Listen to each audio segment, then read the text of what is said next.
Hi, I'm Barry France. I was a member of the Symbol Selection Subcommittee way back in the period 1971 through 73. Subsequent to that, I served 25 years on the U.P.C. board. So I've been fairly close to the work that's gone on in symbology. I graduated from MIT in 1962. That was on a Friday, and by that Monday I was working for the Procter & Gamble company. I had been recruited out of MIT. I was a native Cincinnatian, so I knew Procter & Gamble fairly well, and that's why I accepted that position. By 1970, I was an associate director in the sales systems area, doing information technology, management systems, quantitative work. And at one point when I took over that job, I was asked to fill in for another person who had been a member of the Grocery Manufacturers Association, the GMA Administrative Systems Subcommittee. One of the things that I remember in that late 1969, 1970 time period was that the GMA Administrative Systems Subcommittee had been working on the problem of standardizing the codes of grocery products for 10 years.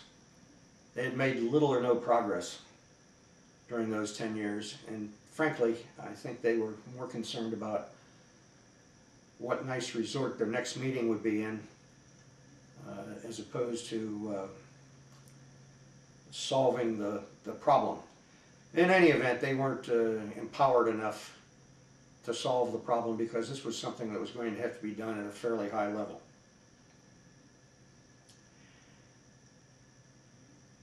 They were working on the code, not a symbology. And in the late 60s, 1970 time period, some companies began talking to, some hardware companies, like the RCAs of the world, began talking to companies in the retail grocery business about the possibility that scanning could be used to increase productivity in the grocery store.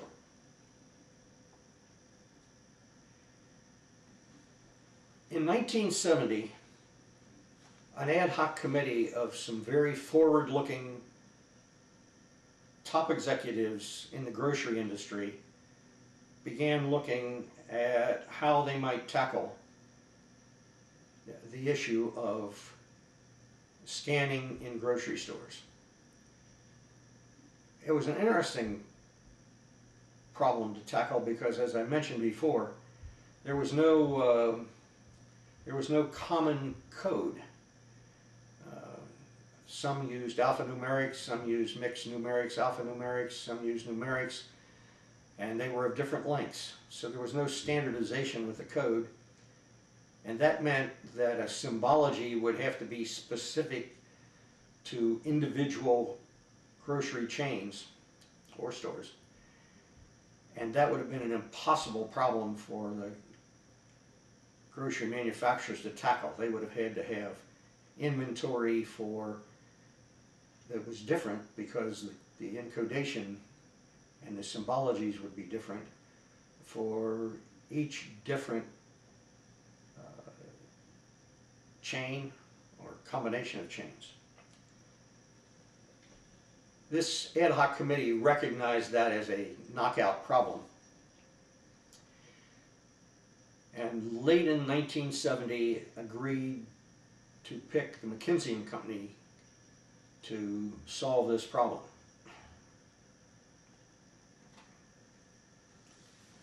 The ad hoc committee, grocery committee, contained both manufacturers and retailers, and they were clear that they were going to try to solve this problem as an industry rather than their individual companies.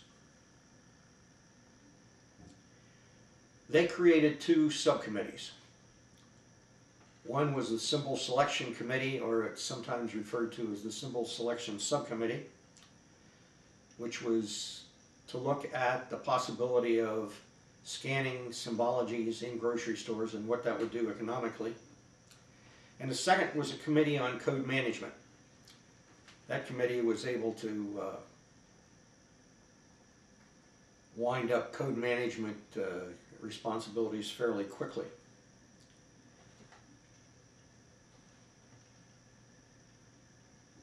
I was called to a meeting on April 29th, 1971, to hear a presentation by Tom Wilson of McKinsey & Company. And the purpose of this presentation was to get a member of the Symbol Selection Committee from Procter & Gamble. Ad hoc had decided that they would have, the Symbol Selection Subcommittee would be representative of both grocery manufacturers and retailers. There would be 4 members from each area.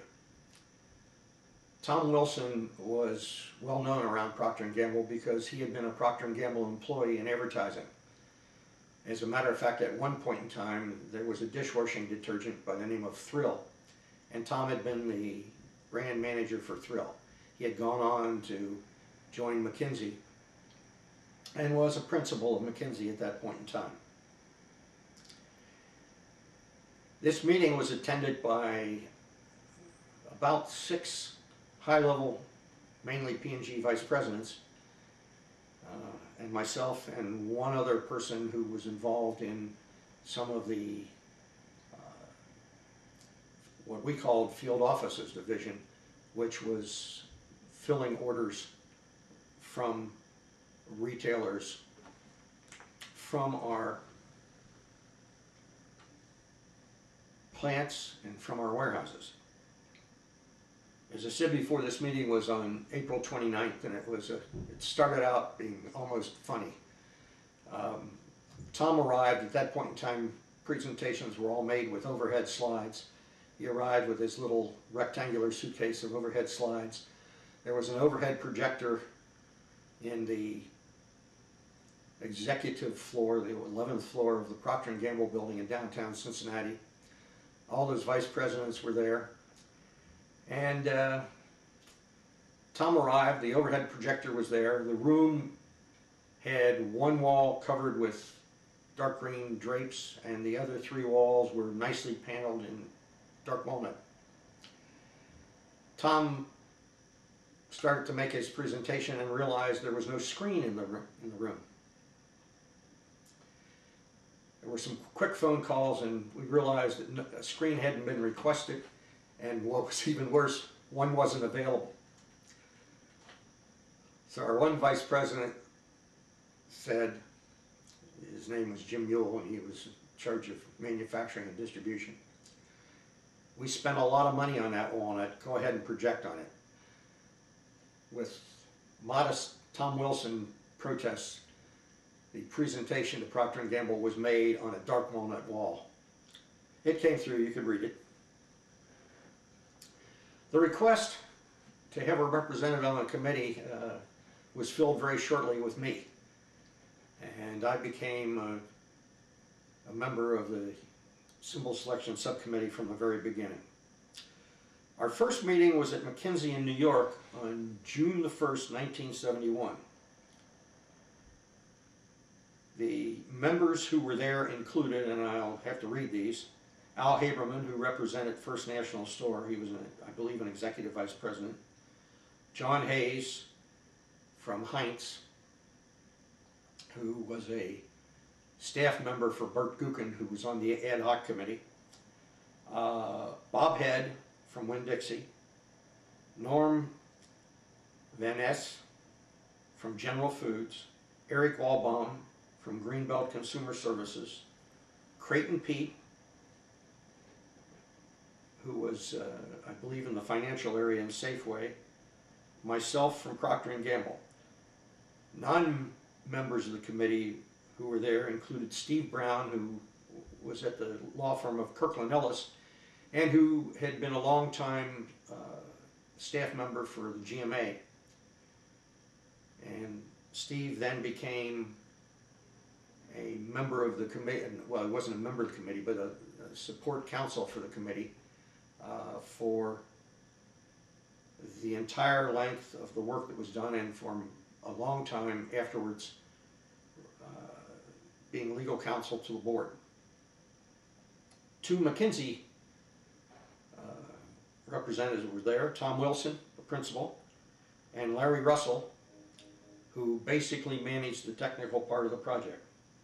That was the very beginning, and one of the things that emerged immediately was, well, I guess there would be two things. One, the one I was thinking of was that we picked the beginning of 1973 as when we would finish. We had the audacity to pick an end point, and decided that by March the 30th of 1973 the committee would have a recommendation. We also began to develop some principles that we would use and how we were going to go about tackling the project. We needed to talk to hardware manufacturers. We needed to understand some of the quality issues that were involved. We needed to understand technically whether this could be done.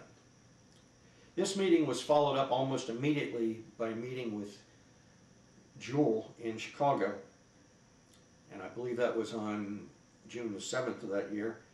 And then on June the 10th at RCA in Marlborough, Massachusetts, to see some of their progress on scanning. Other 1971 meetings included, and this is not an exhaustive list, a meeting in mid-July in McKinsey in New York when we worked on the principles that we would be following. And in August the 25th of 1971 at McKinsey in New York on the various companies who had emerged, who were offering symbologies or scanning, and the evaluation process that we would use. So we began to enumerate what the process was very early on in the process.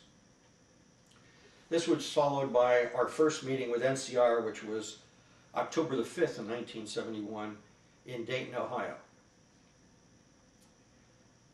Two companies in this overall effort were fairly reluctant to divulge much of their approach, and one of them was NCR. We didn't know why at the time. Over time, we learned that NCR probably was taking that position because they had a very vested interest in the existing electromechanical cash registers, and scanning actually presented quite a dilemma for them because they had the possibility of losing market share. In retrospect, that's exactly what happened. The other one was IBM, and IBM at that point in time was going through some significant antitrust problems, and so their reluctance sometimes to tell us what their directions were or what they were going to do was very understandable.